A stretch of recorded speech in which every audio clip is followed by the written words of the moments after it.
আমার ভাই আসছে, তোমার মাকে তো জীবনও দেখে নাই। তোমার মার এই বেশভূষা দেখে আমার ভাই মনে করছে যে উনি এই বাড়ির কাজের মহিলা। এখন খুব ভালো লাগতেছে না শুনতে? তোমাকে আমি বারবার বলছিলাম যে তোমার মাকে এই বাড়িতে রাখার দরকার নেই। তোমার মা আনকালচার একটা গাইয়া, সে কোনোদিনও এই সোসাইটিতে ভালোভাবে থাকতে পারবে না। কিন্তু তুমি আমার কোনো কথাই শোনোনি, তোমার মাকে এই বেশভূষাতে এখানে রেখে দিয়েছো। এখন আমার ভাই কাজের মহিলা মনে করছে, ওর দোষ কোথায় এখানে? তোর ভাই আমার মাকে কাজের মহিলা বলছে, আর তুই সেটা নীরবে হজম করে নিলি। তুই সেটা প্রতিবাদ করবি না? তুই বলবি না যে এটা আমার শাশুড়ি? তো আমি কি করবো? আমার দোষ কোথায়? আমার ভাইয়ের দোষ কোথায়? তোমার মাকে তো আমি বলছিলাম যে একটু পরিপাটি হয়ে থাকেন, কিন্তু না, সে তো ওভাবে থাকবে না। সে সারাদিন খাবে দাবে ঘুমাবে, এটা করবে ওটা করবে। এই জন্যই তো তোমার ছোট ভাইয়ের বউ লাথি মারা বের করে দিছিল। কারোর সাথে তো চলা যায় না সমাজে, তোমার মাকে নিয়ে এসে আমার ঘাড়ে উঠছে, আর এখন মানিজ্য নষ্ট করতেছে আত্মীয় স্বজনদের কাছে। ভাইয়া, আপু তো ঠিক কথা বলছে। আপনার মাকে তো দেখে কাজের মহিলাই মনে হয়। সে আপনার মা একটু মার্জিত, সুন্দর মতো চলাফেরা করবে, সুন্দরভাবে নিজেকে প্রেজেন্ট করবে। এরকম ভাবে থাকলে তো সবাই কাজের মহিলা বলবে। এই, একদম চুপ। তুই যদি আরেকটা কথা বলো, এই একদম চুপ।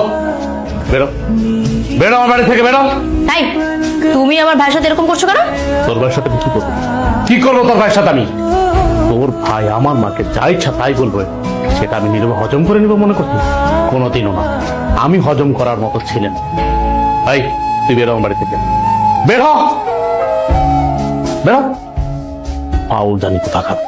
তোরে যেদিন থেকে আমি এই বাড়িতে বউ বানায় নিয়ে আসছি, সেদিন থেকে এটার বাড়ি না, এটা তুই জাহান্নাম বানায় ফেলছিস।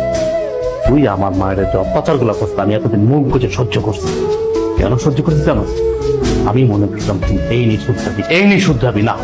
তুই শুদ্ধানের মেয়ে না। আসলে তোর বংশগত সমস্যা আছে। তুই সাংসারিক মেয়ে না, তুই সংসার করে খেতে পারবি না। তো আমি তোর এই ফ্যামিলিতে, আমার এই বাসায় আমি আর এক মুহূর্তে দেখতে পাচ্ছি না। তুই এখন এই মুহূর্তে আমার বাড়ি থেকে বেরোবি। আমি তোর ডিভোর্স লেটারটা পাঠাই দেবো।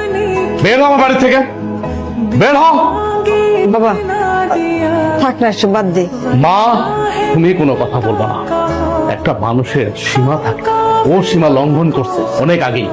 পরে অনেক আগে উচিত ছিল এই বাড়ির থেকে বের করে দেওয়া, কিন্তু না, আমি সব নীরবে হজম করছি। আর হজম করবো না, অনেক হয়েছে। তুই একটা বাইরের ছেলের সাথে, তোর খালাতো ভাইয়ের সামনে তুই আমার মাকে কাজের মহিলা বলে তোর ভাই, আর তুই সেটা মজা নেস না? মজা নেস? এই, আমি গরিব, আমি গ্রামের ছেলে, মানলাম। তোর বাবা আমাকে সহযোগিতা করছে, সহযোগিতা করে ভালো একটা চাকরি দিয়েছে। আমি তো এই জন্য তোরে অনেক ভালো রাখছি। তুই বলতে পারবি তোর কোন দিক থেকে আমি অসম্মান করছি, কোন দিক থেকে আমি তোরে কমতি রাখছি?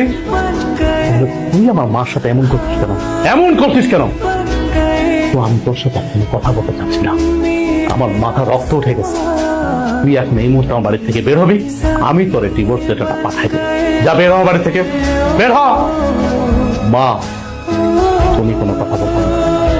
আমি তো হচ্ছে একটা কুলাঙ্গার সন্তান।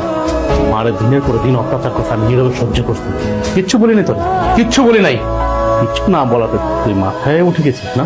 আর না, তোর সাথে আমি আর কোনো প্যাচাল পারবো না। বেরো, বেরো আমার বাড়ি থেকে।